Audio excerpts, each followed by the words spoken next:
What if a soft rock ballad written willy-nilly by four legendary songwriters became the ultimate anthem for a drunken millionaire playboy? Welcome to Music Story Time, where we gently kidnap your algorithm and introduce it to better taste in music.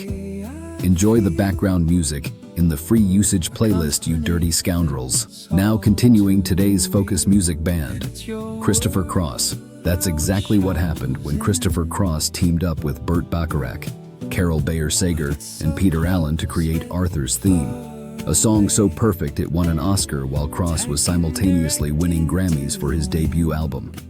Forget everything you think you know about 1980s music.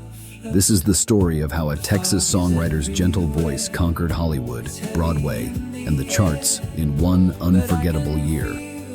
Arthur's Theme, Best That You Can Do, emerged from one of the most unlikely songwriting collaborations in music history, Cross working alongside legendary composers Burt Bacharach and Carol Bayer-Sager, plus Australian singer-songwriter Peter Allen. The song was written for the Dudley Moore comedy, Arthur, becoming so integral to the film's identity that it's impossible to think of the movie without hearing Cross's smooth vocals.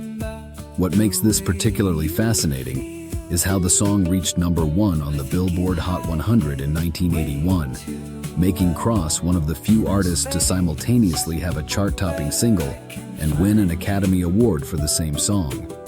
The lyrics about finding happiness and being the best that you can be struck a chord with audiences during the early 1980s, becoming an anthem of self-acceptance that still resonates today.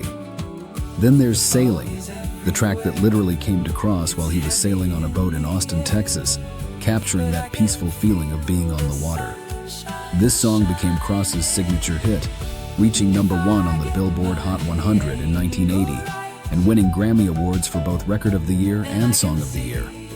What's remarkable is how Sailing has become a smooth jazz standard and been covered by numerous artists in that genre, while also becoming somewhat synonymous with the Weather Channel, where it's been featured so frequently that it's practically the unofficial soundtrack to weather forecasts. Despite being over 40 years old, the song continues to receive significant airplay on soft rock and adult contemporary radio stations. Ride Like the Wind opened Cross's debut album with cinematic Western imagery and star power, featuring Michael McDonald on backing vocal. The song reached #2 on the Billboard Hot 100 in 1980, just missing the top spot but showcasing Cross's ability to create sweeping cinematic soft rock that transcended typical genre boundaries.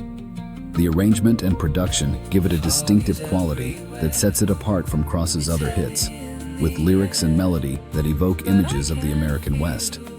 Despite not being as commercially successful as Sailing, the song became a live favorite for Cross and his band, continuing to be featured in films and television shows to evoke a sense of freedom and movement. Beyond these hits, Cross's unprecedented success story is equally compelling. His 1979 self-titled debut album won 5 Grammy Awards, including Album of the Year, Record of the Year, Song of the Year, and Best New Artist, a feat unmatched by any other debut album. Before his solo career, Cross was an in-demand session musician and songwriter, playing with artists like Michael O'Martian and even contributing to a Chaka Khan album. His debut album featured an impressive lineup of session musicians, including Michael McDonald on backing vocal and Don Henley, and Lenny Castro on percussion. Despite his soft rock image, Cross was heavily influenced by progressive rock bands like Yes and Genesis during his formative years, proving that sometimes the gentlest voices come from the most unexpected musical backgrounds.